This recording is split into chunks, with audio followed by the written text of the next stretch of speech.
Hi folks, Pastor Dave Grisham here for Official Street Preachers, and today I wanted to make this video. Now, I apologize for not going live the last week or so. Actually, it's been a little longer than that. I haven't been able to go live on this channel for a little while because I'm in a rural area and our cell phone coverage is not strong enough to support live broadcasts and without severe glitching and all of that. It's very frustrating. I didn't have Wi-Fi for a while because we had a lightning strike during a bad storm here, and it knocked out our internet. So we finally got the internet back up. And so we will now be starting our live programs again. Hopefully this coming Sunday night, we'll start that again. But I wanted to make this quick recording. I don't want to necessarily do this live. I wanted to make this recording and put this up on YouTube because of current world events that are going on right now. At this point in time, Israel and Iran, of course, I'm sure as everybody's heard, unless you're living under a rock, that they are at war. And they are at war. Israel is at war with Iran. They're shooting missiles back and forth at each other. Israel is bombing Iran's nuclear sites, and their nuclear program is being dismantled by bombs as we speak. Also, the United States has moved assets into the area, and we are one decision away from the United States being involved in this as well, in trying to destroy Iran's, possibly, they've got more than just their nuclear sites in mind. They probably want regime change because they're looking to destroy the largest organizer of terrorism in the world. And that's what I wanted to talk about today. One of the ways that Iran could strike back at the United States is one of the only ways they could, because they don't have ballistic missiles that can reach us. They don't have air assets. They don't have large navies, but they do have terrorist sleeper cells inside the United States. Now, I worked for almost 30 years at a place called Pantex, which is right outside of Amarillo, Texas. I'll give you the official line that I can give you what it is. Pantex is the official final assembly and disassembly point for all nuclear weapons produced in the United States. So as you can imagine, they have a very high level of security there. I worked security. I was a security police officer there for 26 years, almost 30 years. And the last 10 years I was there, I was on their special operations team. I was on their SRT, special response team. And the last 4 or 5 years I was there, I was in a little subgroup of that was called the OP4 team. And it was the opposing forces team, in which we went around to other DOE nuclear facilities and we would attack their security forces and they would test against us. We were trained in the tactics of terrorists, and they would train against us, or try to defend against us, and they would evaluate their security that way.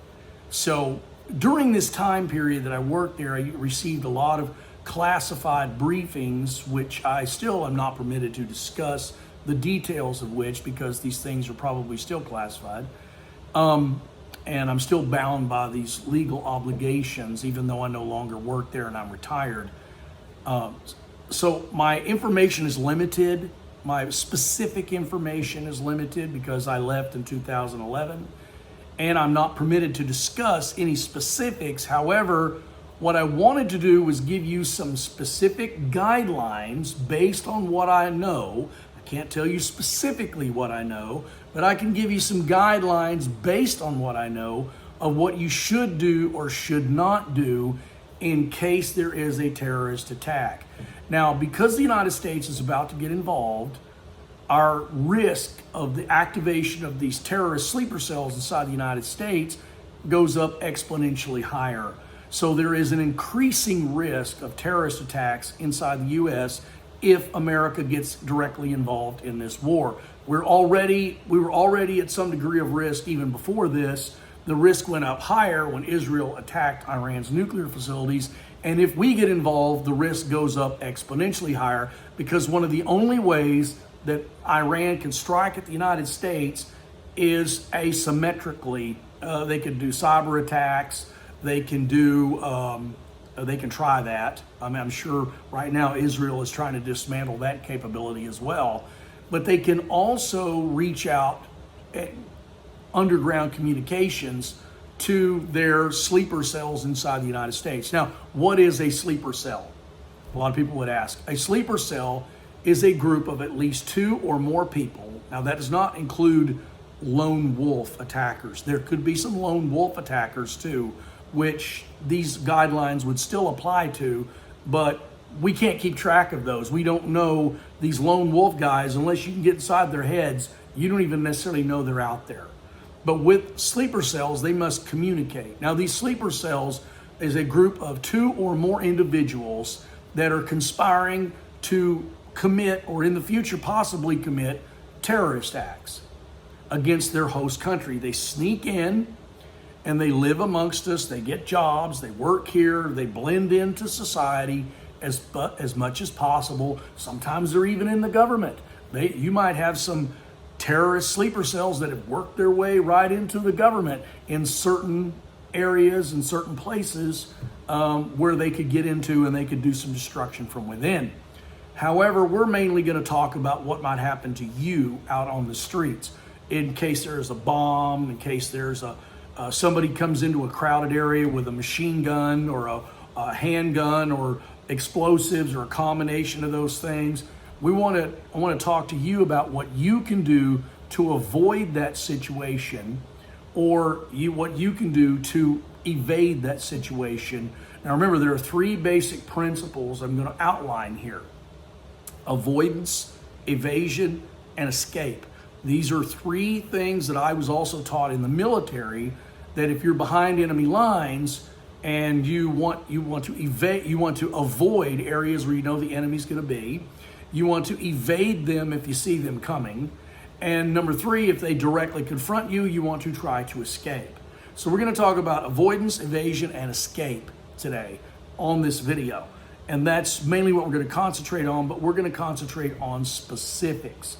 Now, there are certain things you should do and should not do if you are out and about and there's some sort of terrorist attack, or you're afraid there's going to be a terrorist attack in the very near future. If the risk is extremely high, there are some things you can do to prevent becoming a victim of this, you and your family. And the number one thing you should remember in doing this is no foreign travel. Stay inside the United States. Anytime you cross a foreign border, even with Canada or Mexico, if you cross a foreign border, you now become subject to the laws and the reactions of whatever that government will do if there's a major terrorist attack inside the United States. Because if it happens in the United States, other governments are going to take precautionary measures to prevent it from happening in their country. They're going to go on high alert, and they're going to do certain things that are going to impact you if you're in that foreign country. And one of the things they might do is shut down the airports. If there's an attack like there was on 9/11, a lot of air traffic is going to shut down, and you may end up stuck there. Also, if you've driven across the border, say Canada or Mexico, during this time, they may shut down the borders because they don't want terrorists either trying to escape in case there's an attack. They don't want them crossing out of their borders. They want to try to apprehend them, and they want to prevent anybody in the United States that might be terrorists from escaping across the border into their country, so then they can go home or whatever they're going to do, or carry out another attack. Borders can easily be shut down. Ports of entry can be closed.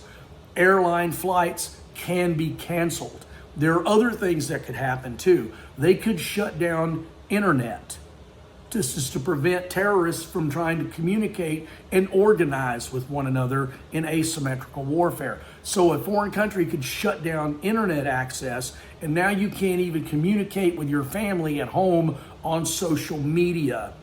They may shut down the cell services. They may limit it. They've got the capability in many countries to limit cell service to only like 911 calls or texting only. They can reduce your cell service or cut it off.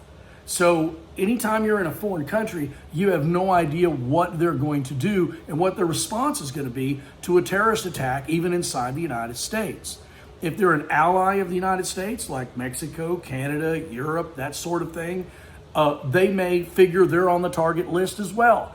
And so they may do things to mitigate that. They may do things to limit travel across borders, and you could get stuck there. And this could take days, weeks, or months. You don't know. Another thing they could do is they could shut off banking access. They could shut down ATM access. You could be stuck in a foreign country with no place to stay. Your credit cards may not work. Your debit cards may not work. And you may not have any access to cash through an ATM. And you may be stuck. If that's the case, if that ever happens, the thing you need to do is go to your local American consulate, get your butt to an American embassy, and see what they can do to help you get out of the country. Okay? If that happens to you, if you don't listen to this advice and stay out of foreign countries, if you end up in a foreign country, okay? If you end up in a foreign country and you cannot get out, especially if the banks have been shut down, ATMs, limited phone access, they can shut down the internet, you may not be able to communicate via, WhatsApp or Facebook or these other types of social media platforms. If you can't communicate with your loved ones and let them know you're okay or find out if they're okay, go to an American consulate or go to an American embassy in that country that you're in and ask them for help. Show them your passport, go inside and find out, hey, what do we need to do to get home? Okay? That's what they're there for. If that happens, that's what you should do. Okay. Number 2, avoid large crowds or events. Yeah, I've got some notes here because I didn't want to get out of place. Forget something. Avoid large crowds or events when you're anywhere. If there's a threat of terrorist attack, just because you're in Europe doesn't mean Muslims are not going to attack Europe. Especially if you're in England, and if Great Britain decides to join the United States in this attack on Iran, sleeper cells in England could easily be activated. They have a large Muslim population in many European countries, and you need to avoid going to large events where there's going to be crowds. That means parades, rallies, protests, festivals, Christmas events, or whatever. If it's especially if it has anything to do with Christianity or has anything to do with Judaism. If it's a Jewish event, a place of a synagogue or something like that, or a church, you need to avoid those places at those times because you could get caught up in a terrorist attack. Okay, you don't want to become a casualty. Okay, so if no matter where you're at, avoid going to large crowds, places where there's large crowds. Instead of going to a large church, maybe you should start attending a smaller church. If you go to a big mega church, maybe you should avoid that and go to a smaller local church in your area that's way less risky to being attacked, because they're going to be looking for large mass casualty events to draw propaganda points, to make impact, to cause social unrest and chaos, and to instill fear into people. And they're going to do that with the most casualties. So they may go to large churches, they may go to schools. I read a book called, when I worked at Pantex, I read this book called Beslan. It was very terrifying what the Chechen Muslim terrorists did at that school in Russia. Hundreds of people were killed. A lot of them were children. They took children hostage. They killed people and took children hostage. And the older kids, they executed them. The ones they thought might cause trouble, especially males, they took them to a courtyard and shot them in the back of the head and executed them. And then they rigged bombs up in the school, so in case Spetsnaz tried to come in, special forces, to attack them, they rigged up booby traps. They booby trapped the school. They held the children hostage. And then one of the booby traps fell and exploded in the gymnasium, killed a bunch of kids, and then all hell broke loose. The Spetsnaz blew mouse holes through the walls. They came pouring in. They started shooting up the terrorists. Bombs started going off. They had terrorists up on the roof with machine guns and sniper rifles, and they started shooting kids as they left. It was just awful. It was just awful what happened there. So this is the kind of thing that could happen in the United States. This is not beyond the realm of possibility of happening here in America. If you think that cannot happen here, you're deluding yourself. You are self-deceived, okay? These terrorist cells, especially with the border being as porous as it has been in the last 4 years during the Biden administration, we have no idea actually how many of these terrorist sleeper cells are in the United States. There are probably hundreds, if not in the low range of thousands of these. And as I said, it could be a group as small as 2. That would qualify as a terrorist cell. Then there could be lone wolf guys that decide they're just inspired. They're just inspired by what's going on to stand up against Israel and go attack America. And they might just pick up a gun. They might go get some propane tanks. They may go make up a firebomb, Molotov cocktails, whatever they want to do, and start causing mayhem and chaos. And they're going to concentrate on large events. They may get into a vehicle like you've seen over in France and England, where people get into vehicles and then they drive really rapidly, get up on the sidewalk and run right down the side of a parade and just start splattering people. That's the kind of thing that can happen. Avoid large crowds and large events, okay? Avoid those. Avoid those. It's very important. Stay out of those events if the threat level is really high, okay? And I guarantee you, the first time it happens, okay, and they may do this like all in one weekend, where it happens all at once. They've got a lot of big events going on one weekend, and they suddenly do this at these large events, knowing full well that if you do it at one, the events are going to get canceled after that, and the opportunity is going to be gone. So they may do this at multiple events all on the same day, all over the United States.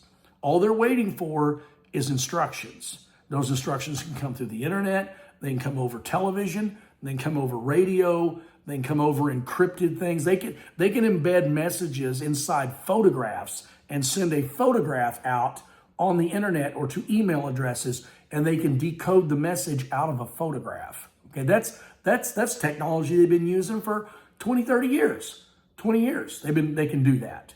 So there's a lot of ways they can get communicated with. The Ayatollah might get on there and say something like he just said not too long ago and said, hey, we're going to do something that the world was going to remember for centuries. That could be a code phrase for you to start planning your attacks and then executing them on a certain day. I have no idea. Okay? So avoid large crowds. It's extremely, extremely important. Okay? Stay away from large events. All right. Number 3, if an attack happens while you're driving or civil unrest happens while you're driving, stay off the main highways, stay off the large roads and streets, especially in major cities. This is probably not going to be a huge problem inside of smaller towns. There could be a terrorist attack in a small town just to make everybody freak out. But generally speaking, the mass casualty events are going to take place in larger cities. That's where most of your terrorist cells are going to be. Now, that doesn't mean they can't travel. They can, just because they're based in Houston, Texas, or Dallas, Texas, doesn't mean they can't travel into a smaller town and do something. And they may do that. They may scatter out and hit mid-sized cities, large cities, small towns. This may be a very large, encompassing type of attack. Don't know. You should be aware and situationally aware at all times, but we'll get to that in a minute. However, if an attack occurs while you're driving or while you're out, or it hasn't happened in your area, maybe you're at a restaurant and you suddenly hear that a football game, a couple of miles away has been attacked in a terrorist attack. Time for you to pay your tab and go home, okay?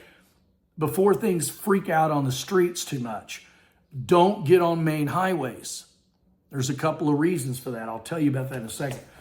Everyone should have something like this. This is the Texas Atlas and Gazetteer detailed topographical maps. Now, this booklet is more than just a road map, okay? It is a road map that shows you very detailed side roads, back roads, even dirt county roads, farm to market roads. All of the smaller roads are on these maps, okay? I've got one of these maps in my pickup and I've got one in my wife's minivan. And we keep one of these on hand at all times. If something goes down and it's really bad and everybody's on the phone all at once, making phone calls on their cell phones, the cell service can go down. I've seen that happen in Amarillo once when we had a tornado warning. I tried to call family members and I could not get through. I couldn't use GPS, couldn't do anything because the cell phone system was so tied up that I couldn't use it. If you can't use your GPS, you need one of these, okay? You could also get a dedicated GPS system that works directly off satellite and put it in your car. That's another option if you'd rather do that. But you need to be able to program it so that you can use the smaller roads, okay? Don't get on the big roads. And the reason for that is very simple. Donald Trump made an announcement here just a short while back. And in this announcement, he put out publicly, worldwide, you need to evacuate Tehran. Now, that was done for a couple of reasons. One, it was because we don't want civilians to get killed in what's coming next. And so they wanted them to give the opportunity to get out. But it's also a psyop, a psychological operation, in which these people are now going to flood the roads and tie up all the highways where it's going to be really difficult for the Iranian government to move missiles, missile launchers, to move heavy equipment, personnel, whatever they're trying to do to defend themselves. It's going to tie up the roads, okay? That's a tactic. That is a strategic tactic to pin down the enemy, because what you do with your enemy is you find them, you constrain them, and then you attack them. So this is a constraining, okay? This is a constraining type methodology of boxing them in so they can't really leave. The military gets stuck in all the civilian traffic, okay?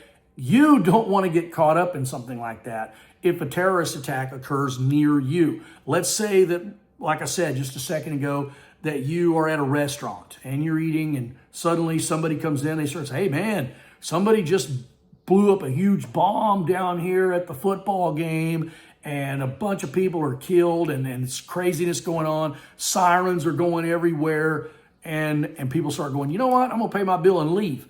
A lot of people are gonna get that idea all at the same time.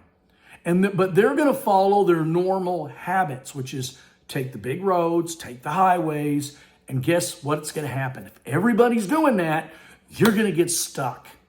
You're gonna get stuck in traffic and then something bad could happen to you, okay? Bad things can happen in that kind of situation. You don't wanna get stuck in traffic.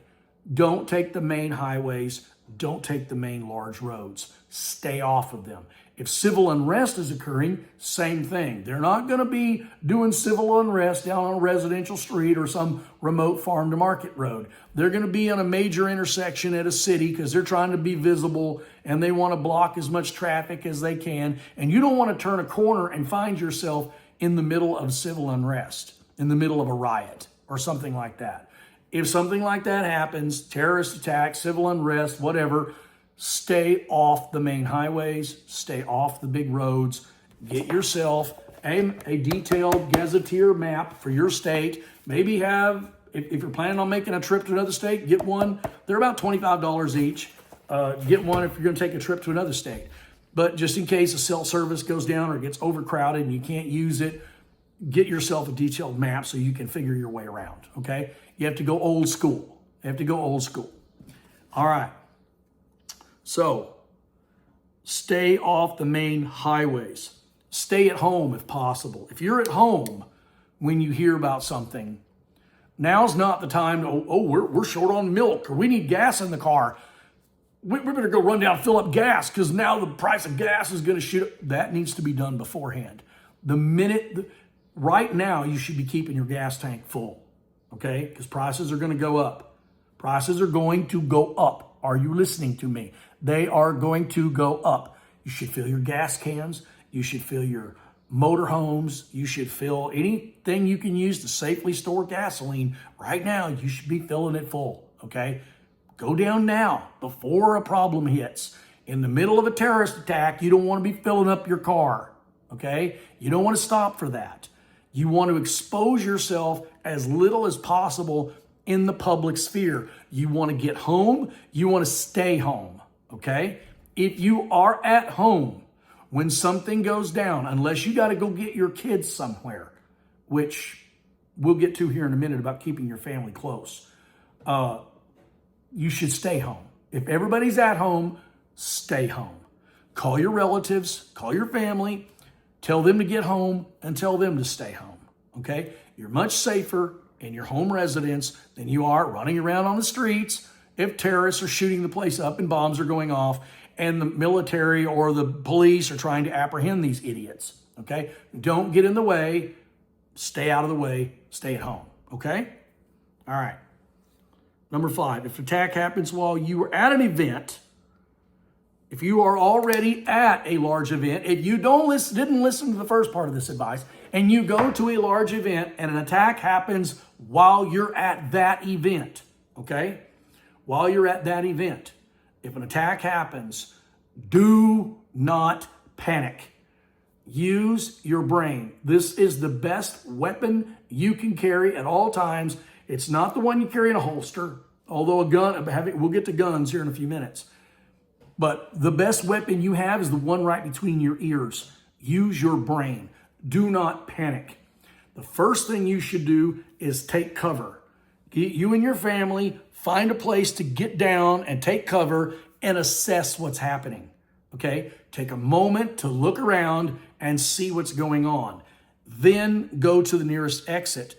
You should always be aware of where the exits are. If you're in a place like this, you should always be aware of where your family is, okay? If you've got your children, don't let your 8-year-old go all to the other side of the stadium to go to the bathroom by themselves. Don't do that. Something goes down while they're gone, that kid is gonna freak. That kid is gonna freak. They're gonna panic. They go running off through the crowd and you have no idea where they are. A parent should go with them. Preferably, you should all stay together. That would be the best thing. If one goes to the bathroom, everybody goes to the bathroom. Then you all come back to your seat, okay? You can miss a couple minutes of the game to keep your family safe, okay? If an attack occurs, that way you make sure your family is already close by and you know where the exits are. Now, if there is a large crowd going to a small exit, don't follow that crowd. Don't follow them, because a panicked crowd can kill more people than a terrorist bomb. A panicked crowd can kill more people than however many bullets a terrorist has got in his gun, okay? Hundreds of people could be killed by the panic, and that might be the intent. Sometimes people can create a panic, and that is the intent, and they try to get out these little exits, and people get trampled to death. They fall down, they get stomped on, they get piled on, they get crushed, they can't breathe, they suffocate. Or they get stomped on because people are running over them, that kinds of thing, okay? If you're trying to make your way to a particular exit and the crowd is closing in on it, go to the side. Try to make your way in from the side along a wall. Hug a wall so you don't get crushed in on all sides. Follow the wall to the exit and try to blend into the crowd, like merge into it as it goes through the exit, okay? That's a little bit safer. If you can, find another exit. If there's a big window, for instance, there was a Luby's cafeteria attack some years ago here in Texas where a man crashed his vehicle in there and started shooting up the place and people panicked. Well, what some people did, what they figured out after a few minutes of shooting, which they should have figured out quicker than that, was to pick up a chair and throw it through a plate glass window, break the window, and you may have to hit it several times because these things are designed to be shatterproof. But hit these things and break the glass and use the floor, after the glass is broke, go through that and encourage others to go through it. and create another exit. Okay, so if you can, maybe you can create another exit. If you can't go through one that's already there, that's last resort. You don't want to really have to do that. There's a chance you get cut by the glass, but it's better than getting trampled to death by a panicked crowd. Okay, so if you're going towards an exit, make sure you know where the exits are. Be aware of the exits. Okay, if something starts to go down, listen to your gut instinct. If something as though you think something is about to happen, get up and leave before it does happen, okay? If there's some sort of indicator, you see a gun, you see somebody acting crazy, get up and leave. Just leave, you know? It's not going to hurt you to miss out on that event, okay? Like I said, you should avoid the event to start with. But if something starts to go down and you get really suspicious about something, listen to your gut instinct and leave before the crowd. Okay, that's the best option. But if the crowd's already started going through the exit, don't follow them if unless it's small. If it's a large crowd and they're panicking, don't go there. Go to the side, follow the wall, merge into the crowd, and go through the exit that way. Okay, or find another exit or make another exit. Okay? All right. All right. Take cover, but before you flee, take cover and evaluate. See what's going on. Okay, be situationally aware at all times. Report suspicious things, people, or activities to the police. If you're at an event, or you're not at an event, you're driving down the road and you see something weird and suspicious going on, some people acting like they're about to do something really bad, get on the phone, call 911. Say, hey, there's been a lot of really bad catastrophes that have been averted because people paid attention to small details. Pay attention to the small details, okay? Pay attention to these things. Be situationally aware of you. Don't have your head in your phone all the time. If you do, you're going to get taken by surprise. Okay? You don't want to be taken by surprise. You don't want to be caught flat-footed ever with anything. Crime, this will help keep you safe from crime too. Remember, avoidance, evasion, and escape. We talked about don't go to the events, avoid going to places where you think trouble might be. Evade it if you see coming. That is, if you think it's developing, report it and then leave. That's evasion, okay? Escape is you're trying to get to the exit, okay? When it's happening. That's escape. Avoidance, evasion, and escape. The first one you should practice will keep you out of 99% of all trouble, okay? Avoidance will keep you out of 99% of all trouble. That is the most important one. The second most important is evasion. If you see it, go the other way, okay? Don't let it confront you head on. And the third thing is if it does confront you head on, try to escape, all right? So, report things to the police. All right, now I want to talk about firearms. If it is legal for you to carry a firearm and you are trained in the use of that, notice I said if. That's the biggest little word in the English language. If it's legal for you to carry a firearm and if you are trained with that firearm, I would recommend you carry that firearm right at this point for sure.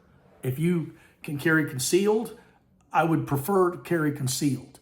Carrying open is fine, but the problem is someone may reach out and try to grab that gun, okay? It's always better to have it concealed so nobody sees where it is and they don't try to grab it, okay? I highly recommend concealed carry over open carry if it's legal in your state. And if you don't have a concealed carry permit, go get one. Go get one. Here in Texas, if you get a concealed carry permit, you don't have to do a background check every time you go buy a gun. You just show them your concealed carry permit. If it's active, okay, they go, okay, great. Fill out the paperwork, pay for the gun, walk out with it. You get it immediately. You don't have to wait on the phone call. It's a great thing. But I recommend if you don't have a concealed carry permit to get one. If you don't have a handgun, I recommend you get one to protect your home, to protect your family. I also recommend you get trained with it. Okay, you have to have some training. I've had extensive training with all types of weapons. And I'm telling you, having the gun is only half of it. The other half is knowing how to use it.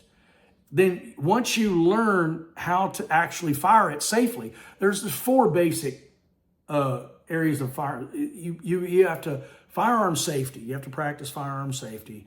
You have to practice firearm proficiency, okay? And you have to practice firearm tactics. And then you have to practice situational awareness. You have to be, you get caught flat-footed when you have a gun. You may not ever get the chance to use the gun, okay? So you have to be situationally aware.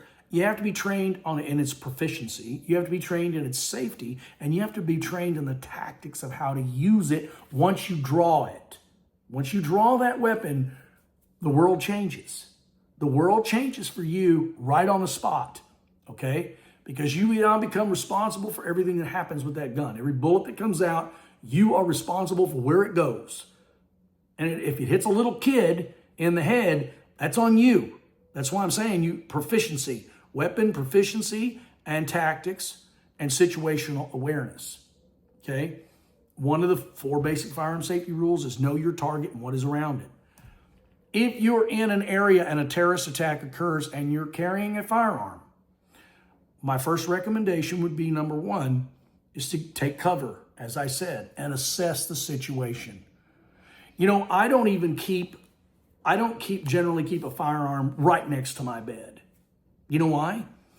Well, years ago, I had this friend of mine, and he got woke up in the middle of the night hearing this engine roar, and he could hear tires screeching and making all this noise, and he thought, oh my gosh, what's going on? So he grabbed his gun, he goes to the front door, he opens the door, and there in a cornfield in front of his house was a guy doing donuts in a car. The only problem was he lived in the middle of the city. There was no cornfield. He was incorporating he was still half asleep, and he was sleepwalking now. He wasn't fully awake, and he was incorporating reality in with his fantasy that was going on in his head, and he wasn't fully aware of what was going on. That was not a time to have a gun in your hand, okay? I put a gun nearby, so I have to wake up, try to assess the situation, try to get myself awake, and then go get the firearm, okay? I need to be fully cognizant of what I'm doing before I put my hands on that gun. You need to do the same thing. You need to be fully cognizant of what's going on and be fully aware before you draw that gun if you are in a bad situation. You start hearing gunshots go off, you don't just draw your gun. It might be a cop shooting at a perpetrator and you haven't seen it and you don't know what's happening. You draw your gun, now you get shot by a cop. Does that make sense? They don't know the bad guy from the good guy if you're just walking around wearing civilian clothes. Okay, you're not wearing a police uniform. Take cover, evaluate the situation before you decide to draw your weapon. The first rule of a gunfight is, number one, don't get shot. That's number one rule. Number two rule is make sure the bad guy gets shot. But you follow the first rule first. Make sure you don't get shot. Make sure your family doesn't get shot. Now, once you've taken cover and you've evaluated, you decide something bad is going on, you don't just start shooting. Okay, because the minute you discharge that weapon, you now become a target as to whoever's shooting, because now you're going to draw their attention. And if your family is right behind you, they might not hit you, they might hit your 3-year-old in the face. Do you see where I'm going with this? Okay, you need to be aware of who's around you because now you have become a target. So I would hesitate to draw the gun immediately unless you have to. It's fight or flight. The best option is always to escape. Remember, avoidance, evasion, and escape. You don't throw those rules out the window because you have a gun. You don't. You still practice those rules. Avoidance, evasion, and escape. You try to escape with your family. Now, if you're there by yourself and you want to take down the bad guy, that's on you. But just remember, there may be other innocent people around you. Get yourself in a position to where if they do return fire, that it only puts you in danger, not someone else. Look at the tactics of the situation and act accordingly, okay? So be very careful if you're going to draw your weapon. The minute you draw your weapon, you're going to be a target of someone, either the bad guy or a good guy shooting at the bad guy because he thinks maybe you're one of the bad guys. You know, so evaluate the situation before you draw your gun. And if you draw your gun, make sure of who is around you as well as who is around your target. Because if they return fire to you, they might hit one of your family members or hit an innocent kid that belongs to someone else. You always have to be careful if you're in crowded situations. If you're at an event, like I said, the best thing to do is avoid these events during this time. Right now, we are at a heightened state of terrorist alert. I know this because I used to work with the government, okay? So I don't know what threat level they're at, but believe me, their antennas are up. The NSA and the CIA and the FBI, they're on those computers 24/7 right now. They are listening for chatter. They are watching for everything. They are on heightened alert right now. You need to be as well. You need to be as well. You need to really be paying attention to what's going on in the world and be paying attention to what's going on in your own local city. Okay? Be hyper situationally aware right now because the risk is about to increase. If we go to attack Iran, and it looks like we're about to, then the risk is going to go exponentially up. Okay? Like I said, I can't tell you any specifics about these things, the things I might know that are still classified. I can't do that. I'm just giving you general information here based on what I do know. I've had a lot of training in this area.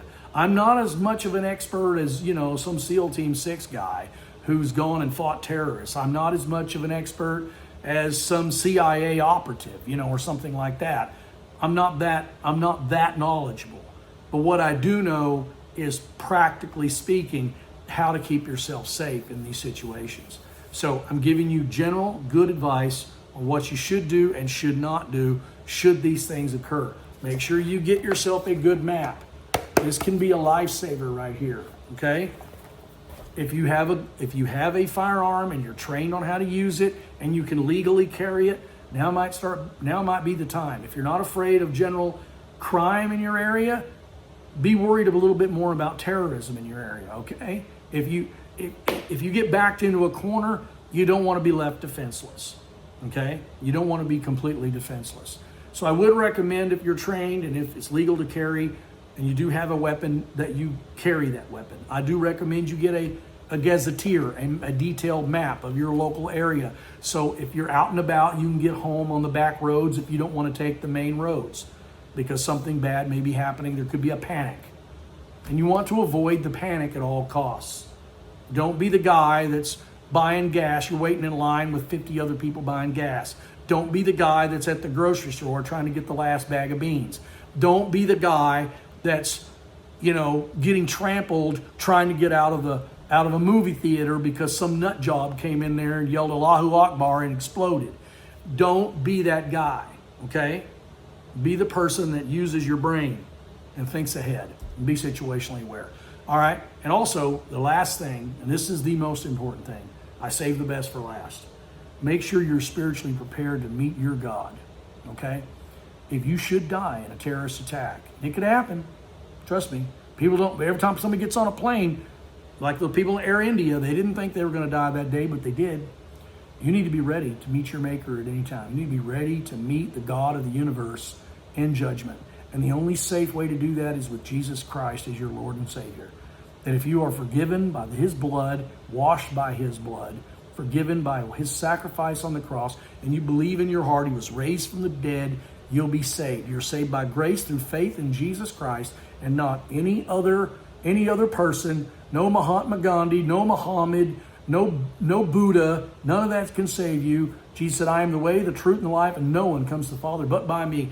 You're not going to go to heaven any other way. You need to be spiritually prepared that if all else fails and you take a dirt nap, that you're ready to rise again from the dead with Jesus Christ, because you're going to stand before God in judgment. We all are. And you better be ready for that day, because terrorist attack may or may not happen, but judgment day is inevitable. All right, God bless you guys.